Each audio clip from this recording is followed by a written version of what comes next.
Seperti yang kita lihat, di tiap-tiap ruang kota, nyatanya belum menjadi ruang-ruang yang aman.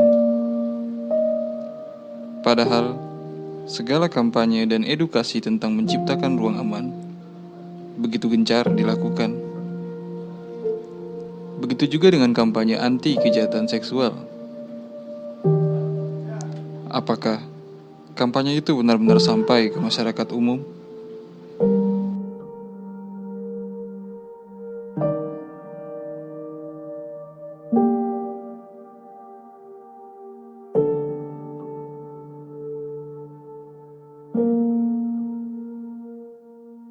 Menurut lo, apa sih kejahatan seksual? Kayak dimana ada seseorang yang melakukan hal-hal yang mungkin spektrumnya agak mulai mengarah ke about sexuality, tapi ketika seseorang itu melakukan itu kepada orang lain itu nggak konsen atau nggak setuju. Kekerasan seksual itu adalah kekerasan secara fisik maupun mental yang dialami atau diderita oleh perempuan ataupun anak. Ya menurut gue aja sih kekerasan seksual tuh tindakan yang dilakukan sama seseorang yang oknum atau ya bisa beberapa orang atau satu orang di mana tindakan itu memaksa orang lain untuk mengalami kejadian yang nggak enak. Menurut gue sendiri sih kekerasan seksual udah jelas salah ya, dalam bentuk disadari atau nggak disadari sebenarnya tetap salah. Seksual itu sebenarnya kalau menurut gue banyak sih macamnya. Gue nggak nyebut ada yang kecil, menengah atau ke paling parah. Cuma menurut gue semua kekerasan seksual. Cuma gue ngebagi itu jadi 3 kategori sih. Kan ada tuh orang-orang di mana kalau misalnya ngeliat cewek seksi dikit udah kayak catcalling ya. Cewek ya kayak catcalling gitu. Cuma ada yang emang dia tuh langsung in touch ke body gitu kan, kayak tiba-tiba entah lo out of nowhere gitu cewek mana tiba-tiba lo tepak kayak pantatnya gitu kan. Atau ya emang ada yang lebih parahnya menurut gua lebih ke kayak pemerkosaan gitu. Mereka tuh lebih kayak melakukan kekerasan kepada korban yang seharusnya tuh nggak boleh digituin gitu. Hal yang nggak logis sih kalau buat gue, maksudnya hal yang membajingkan sih. Sedikit banyak tahu kalau menurut gue sih kekerasan seksual itu suatu hal yang pasti menyimpang kan, dan maksudnya ada bersifat memaksa gitu. Salah satu pihaknya maksudnya tidak ingin melakukan itu. Contohnya tuh misal kayak lu ngajak cewek nih, terus terus si cewek itu misalkan lu ajak mabok atau apa, terus secara nggak langsung lu nidurin dia gitu, itu salah satunya kan juga termasuk kan pelecehan seksual. Kayak hal-hal yang ngerendahin atau kayak ngelecehin orang-orang pakai nafsu orang gitu. Kekerasan atau pelecehan seksual itu sebenarnya dia isu cair ya, karena kan itu bisa didefinisikan dari sudut pandang laki-laki, bisa juga didefinisikan dari sudut pandang perempuan, atau bisa juga dari bentuk normativitas tertentu yang berlaku di suatu masyarakat. Kayak misalnya di Indonesia itu menatap dengan agak mata kayak agak ngeraba-raba ke tubuh seseorang, itu mungkin dianggap sesuatu hal yang biasa dan jarang dikategorikan sebagai kekerasan atau pelecehan seksual. Tapi ketika di dalam konteks masyarakat barat, meskipun dari segi cara berpakaian dan lain itu jauh lebih terbuka, tapi bentuk perilaku yang kayak gitu bisa digolongkan terhadap kayak mungkin abuse atau kayak pelecehan dan melanggar privasi seseorang gitu, karena menatap gitu. Dan problemnya di kita nggak punya dari segi perbendaharaan kata pun kita nggak punya sesuatu hal yang bisa mengcover bentuk perilaku kayak gitu untuk menjadikan sesuatu yang agak terkesan tabu gitu. Akhirnya kita cuma berfokus pada bentuk-bentuk kekerasan seksual yang agak agresif, seperti misalkan menyentuh tanpa ada persetujuan dan tanpa ada rasa senang dari pihak yang menjadi korban ini. Apa sih yang lo lakuin ketika temen atau circle lo jadi pelaku kejahatan seksual? Oh, of course gue akan tegur dia keras-kerasan. Kalau dia bener-bener teman gue dan gue tahu kesehariannya dia gimana, gue bener-bener ada terikat maksudnya terikat kayak gue makan bareng sama dia, terus gue hangout bareng sama dia, gue bakal tegur keras-kerasan. Bahkan even kalau misalkan emang dia udah keterlaluan, gue udah gak main hakim sendiri lagi, maksudnya udah gak peduli lagi gue dibilang main hakim sendiri atau gimana. Lo temen gue sayang sama lo, jadi sorry to say gue harus kayak gini sama lo karena ini buat kebaikan lo. Biasa aja sih kalau emang cuma sekedar kayak catcalling. Kalau sampai main fisik baru mungkin gue rada sedikit nggak respect lah sama dia. Mungkin entah gue tegur atau gue kasih kode-kode alam, entah diemin dia atau gimana, atau emang langsung bilangin, itu pasti gue lakuin. Pasti gue bakal ngasih tau orang itu sih, kayak lo ngelakuin hal yang gak benar dan salah, dan gue pasti bakal ngedukasi orang itu. Dalam tahapan yang fisik, ya pasti gue juga akan bertindak kayak minimal gue toyor kepalanya. Paling gimana ya, ngasih edukasi sih ke mereka. Mungkin kayak sebenarnya kayak gitu tuh bahaya kan, karena kan bisa jadi tuh tindakan pidana kan untuk kedepannya kan. Terus nggak baik juga untuk si korban nanti kedepannya masalah psikolog atau nggak pikirannya kan. Yang pasti yang pertama, kalau situasinya ada di hadapan gue dan mungkin lagi bersama dengan gue saat itu, ya yang pasti sih gue juga ikutan gak nyaman, dan yang pasti gue mungkin akan menegur dia. Pasti ada di tiap circle cowok itu pasti ada kayak kalau cewek tuh mantep tuh lebih ke kayak gitu. Kalau pandangan gue, selagi lo itu cuma just chillin gitu sama teman-teman lo, gue gak masalah sih, kecuali emang lo sampai ada niatan jemput kali ya, angkut kali ya, kayak gitu. Menurut gue kayak lo apaan banget gitu, nggak harus sampai kayak gitu. Kejadiannya di depan mata gue pasti gue tegur sih, paling nggak gue tegur dulu kayak kenapa lo kayak gitu sih tadi. Sebenarnya pernah baca juga ya, kalau misalnya emang sebagian besar pelaku itu dari orang terdekat kan ya. Sebenarnya kalau misalkan di circle gue sendiri ada yang melakukan itu dan gue ngeliat, pastinya satu gue akan menegur, kedua lebih kayak ngasih tahu sih kalau misalkan, karena di Indonesia sendiri itu kalau menurut gue banyak yang masih apa ya, nggak bisa bedain ini tuh kekerasan seksual atau bukan. Sebenarnya kurang edukasinya aja sih, mungkin bisa dibilangin dengan cara pelan-pelan gitu. Kalau misalnya kan lebih enak kalau misalkan teman sendiri atau saudara yang ini kan bisa ngomongnya bisa baik-baik gitu dan ngasih edukasi juga kalau misalkan itu termasuk ke dalam kekerasan seksual gitu. Misalnya temanku sebagai pelaku lebih ke jahat sih, lebih baik kayak dia nggak usah temenan aja deh sama dia.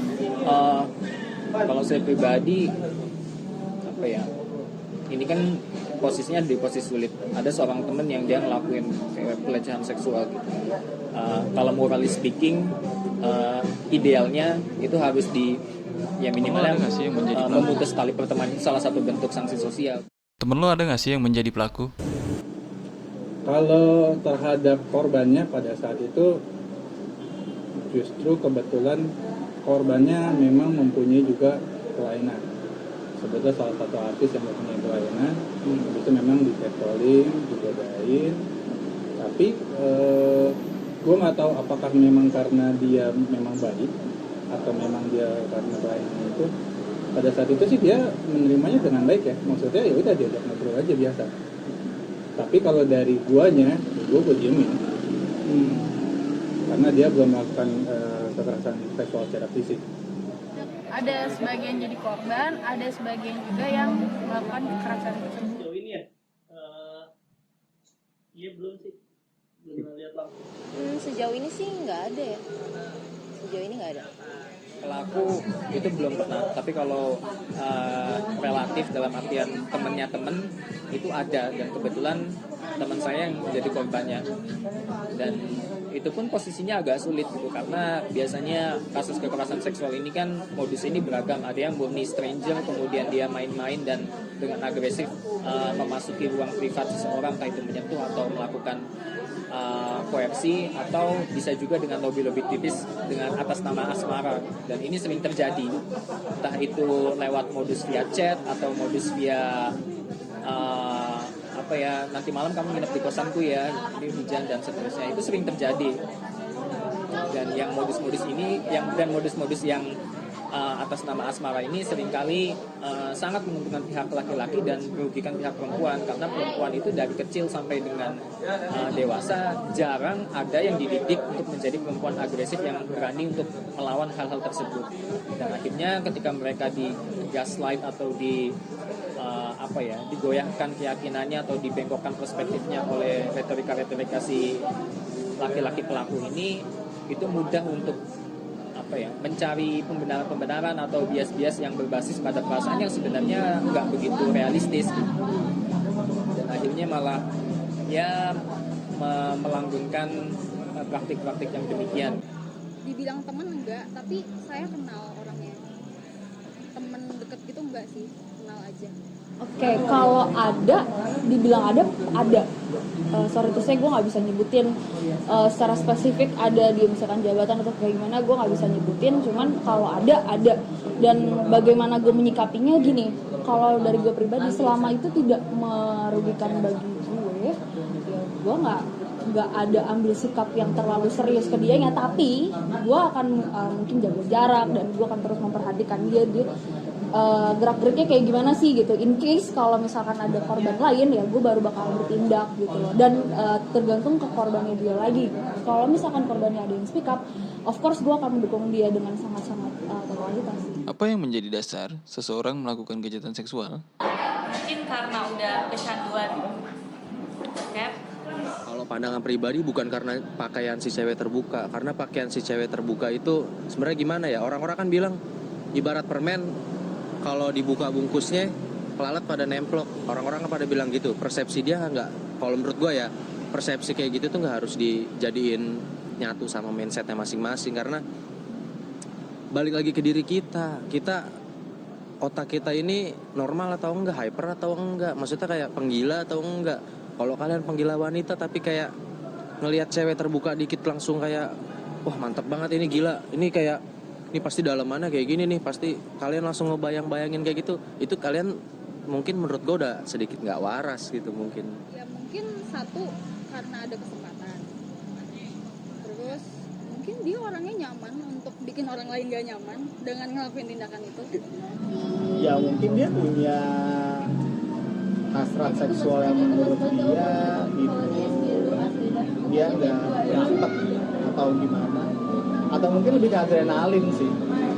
Iya nggak sih, kayak adrenalin gitu, kayak lo tuh kayak lo lebih terpacu aja ketika lo tiba-tiba di tengah jalan nepak pantat orang atau kayak nepak payudara orang. Bagi dua lagi tuh ya, yang disadari sama enggak. Mungkin kalau yang disadari jelas tuh karena nafsu, mungkin ya, nafsu secara seksual. Terus kalau kedua yang misalkan nggak disadari, mungkin itu udah jadi kayak kebiasaan aja gitu. Kayak misalkan kita orang nih komenin bentuk tubuh cewek gitu, misalkan kalau lewat atau apa. Sama satu lagi sih kayak ya kurang edukasi aja gitu. Ini banyak ya, karena yang namanya dasar pelaku dalam melakukan kekerasan seksual ini bisa juga karena rangsangan personal, atau bisa juga karena memang ada hasrat yang sudah terlalu lama tertekan oleh batasan-batasan norma, dan ini biasanya itu sering terjadi di dunia-dunia timur. Meskipun nggak menggeneralisir ya, tapi sepertinya begitu sementara ini. Mungkin karena salah satunya kesempatan kali ya. Kesempatan. Nah, karena kan ya ibaratnya kayak kita mabok bareng sama salah satu cewek, terus kayak si ceweknya itu misalnya kayak udah tepar banget atau apa, terus ada celah di situ, kayak gitu sih. Mungkin gue nggak tahu pasti kenapa, tapi mungkin ada beberapa hal yang salah sama perilakunya dia sih. Mungkin bisa jadi dia juga kurang afeksi atau kurang perhatian dari kerabat atau orang-orang terdekat di lingkungannya, makanya mungkin dia bisa melakukan hal itu gitu. Kalau dasar utamanya sih emang mindsetnya kurang sih, dari cara dia berpikir, cara dia, lingkungan dia juga berpengaruh. Terus udah sih mindsetnya yang emang harus diubah. Kejahatan seksual kalau dari yang kecil tadi catcalling sih, menurut gue biasanya orang itu kurang percaya diri. Kemudian dia itu butuh pengakuan sosial, secara sosial. Jadi dia melakukan hal itu. Kalau misalkan kejahatan seksual yang sudah besar ya, dia biasanya tidak bisa menyalurkan hasratnya ke tempat yang benar. Gue baru membicarakan ini dengan temen gue yang notabene-nya dia itu nanya ke gue, lo kenapa sih kok ada orang yang bisa berpikiran bahwa seseorang itu bisa ngelakuin kekerasan seksual itu gitu kan. Kalau menurut pendapat pribadi gue sebenarnya kalau dibilang itu nafsu atau hasrat itu manusiawi, itu manusiawi dan kita sangat menormalkan itu. Tapi yang jadi masalahnya adalah konsennya dia. Yang jadi masalah itu kenapa dia mau melakukan itu. Gue akan sangat memaklumi lu punya perasaan seperti itu gitu. Tapi gue tidak akan memaklumi ketika lu sudah melewati batas tindakan lu seharusnya. Dan menurut gue kenapa lu bisa kayak gitu adalah ya dari bukan kejiwaan sih sebenarnya. Setahu gue sih emang dari sisi mungkin backgroundnya dia di belakang itu seperti apa gitu. Mungkin emang karena environmentnya dia gitu, karena lingkungannya dia, circle-nya dia main gitu, dan itu sangat berpengaruh gitu kalau dia main, karena ketika dia main dengan lingkungan yang mendukung dia seperti itu ya akan terus seperti itu gitu. Tapi ketika dia main dengan lingkungan yang baik-baik, mau dia sebrengsek apapun, mau dia hormonnya segede apapun, ya gak akan bisa dia mau untuk terpancing seperti itu. Gimana tanggapan kalian tentang hukuman sosial bagi pelaku kejahatan seksual? Sosial itu jelas satu hal yang justified ketika payung hukum formal ini belum ada atau bahkan belum mampu melindungi si korban, atau malah justru menguntungkan si pelaku ini sendiri. Dan ya ini satu-satunya piranti yang kita punya buat melakukan kontrol sosial gitu. Jadi sanksi sosial ini bisa dikatakan sebagai restrictions dan juga pengaman terhadap korban, dan juga sekaligus untuk meminggirkan, mengucilkan atau mungkin ekspektasi memberikan efek jerah terhadap si pelaku gitu. Tapi kayaknya yang namanya kekerasan seksual ini nggak bisa disamakan dengan bentuk tindakan lain kayak misalkan mencuri atau merampok atau misalnya membunuh, yang bisa dipahami sebagai sesuatu yang kayak orang seketika itu bisa langsung tobat ketika diberikan sanksi sosial gitu. Atau pada faktanya banyak yang terus terjadi. Nah, tapi yang jelas ini kita butuh perlindungan yang benar-benar pasti, khususnya dari pemerintah sebagai pemegang otoritas tertinggi dan juga pemegang keadilan. Tapi sialnya dan sayangnya nalar patriarkis itu masih terjadi dalam proses pengambilan kebijakan di Indonesia. Dan bahkan nggak cuma pengambilan kebijakan di Indonesia, tapi juga termasuk proses birokrasi dalam pelaporan kasus kekerasan seksual itu sendiri. Ketika ada perempuan yang dia ini melaporkan, itu justru dibalikkan oleh si pelayan masyarakat dengan pertanyaan kayak misalkan, jangan-jangan kamu juga menikmati gitu ya, masa apa buktinya, dan lain sebagainya seperti itu harusnya. Menurut pendapat pribadi gue adalah balik lagi sanksi sosial yang tepat itu sebenarnya balik lagi ke kultur yang lu percaya itu seperti apa. Karena nggak semua kultur orang itu sama. Misalkan, sorry nih gue bahas daerah kali ya. Misalkan kayak kemarin ada, gue lihat di Instagram atau di TikTok gitu, ada daftar pencarian orang dari kejaksaan apa gitu, gue lupa, kejaksaan Aceh kayaknya. Jadi daftar pencarian orang seorang laki-laki yang dia tuh dicari karena dia udah memperkosa orang. Dan setahu gue, dan disitu ditulis hukum yang dilanggar itu hukum adatnya Aceh. Dan ketika dia, yang dari gue dengar itu, yang ketika dia tertangkap, dia akan dihukum cambuk. Salah hukum susah sih, maksudnya kalau sekalipun gue jadi aparat pun, karena 95% aparat di Indonesia itu kan cenderung laki-laki, hampir bener-bener semuanya laki-laki, dan dalam kekerasan seksual itu selalu perempuan yang jadi korban gitu. Jadi susah juga bagi laki-laki yang nyikapin bagaimana hukum yang pantas buat pelaku kekerasan seksual. Kalau sanksi sosialnya sih sempat beberapa belakangan ini gue tahu ada satu akun Instagram yang benar-benar buat blokir nama orang ini buat biar dia nggak terima di perusahaan manapun, di kerjaan apapun, kayak buat bener-bener ngeblokir dia dari dunia kerja yang ada. Gue itu udah paling bener sih. Polisi juga harusnya kan menangani hal itu gitu kan. Cuman karena dasar hukumnya mungkin yang masih belum kayak abu-abu gitu loh. Jadi kayak nggak ada, karena kan kalau misalnya masuk kita lapor ke polisi gitu. Tapi misalnya itu cuma karena omongan. Tapi kan nggak ada bukti yang kuat. Kecuali kalau misalkan omongannya di chat atau di apa kan baru bisa di print out jadi bukti kan. Tapi kalau misalnya cuma kayak lagi pulang kerja lewat digangguin gitu kan, ya gimana gitu. Walaupun ada saksinya juga, satu nggak ada kerugian secara fisik ya kan. Kedua itu nggak ada barang buktinya juga, jadi kan susah juga untuk melapor. Ya maksudnya bisa juga disalahgunakan sama orang kayak misalnya nggak suka sama dia gitu, sama seseorang kayak oh dia ngelakuin pelecehan kan bisa juga gitu. Sebenarnya yang paling berat sanksi sosial ya. Kalau untuk yang kayak tadi tuh yang nggak merugikan fisik tapi lebih merugikan ke mental kan ya. Penjara juga mungkin iya, cuman ini sebalik lagi kayak kebiasaan itu tuh kayak dia nggak akan merasa bersalah juga gitu kalau di penjara, ntar malah bisa playing victim gitu kayak polisi apa nih menjarain saya, orang saya nggak kenapa-napa, jadi itu nggak ada efek jeraknya sih menurut. Apa ya, penjara sih, harus penjara, dan penjaranya itu sampai si korbannya itu merasa kayak udah deh kayak dia harus lepas, kayak udah pokoknya sampai merasa korbannya itu sampai kayak tenang gitu dirinya. Kalau misalnya dia nggak tenang-tenang sama seumur hidupnya dia, ya jangan dikeluarin. Ya mungkin salah satunya hukuman pidana kali ya, yang penjara gitu, biar kayak jera kan apa yang mereka lakukan gitu kan, karena itu nggak baik gitu kan, walaupun karena tuh bakalan merugikan psikolog si cewek ini kan gitu, si korbannya gitu. Sanksi sosial pertama ya tegur aja dulu. Kalau emang masih di kategori ringan sih gue sih prefer buat tegur ya, lebih kalau tegur. Cuma kalau emang udah sampai parah sih mungkin sabi ya gitu. Enggak, kalau gue lebih kayak gue kasih tahu aja kalau itu nggak benar. Selebihnya ya menurut gue ya lo bakal nerima impact-nya lah dari apa yang lo lakuin. Apa ya, mungkin disindir atau dikucilkan. Hukuman sosial itu di Indonesia itu sangat mungkin terjadi.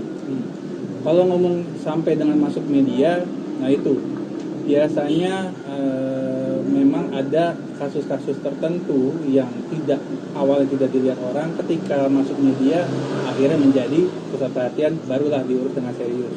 Mungkin salah satu contohnya adalah yang di daerah mana itu ada ibu-ibu yang 3 anaknya diperkosa. Sekarang kayaknya masih berlanjut tuh yang itu tuh. Itu kan ditindak ulang karena akhirnya masuk media gitu.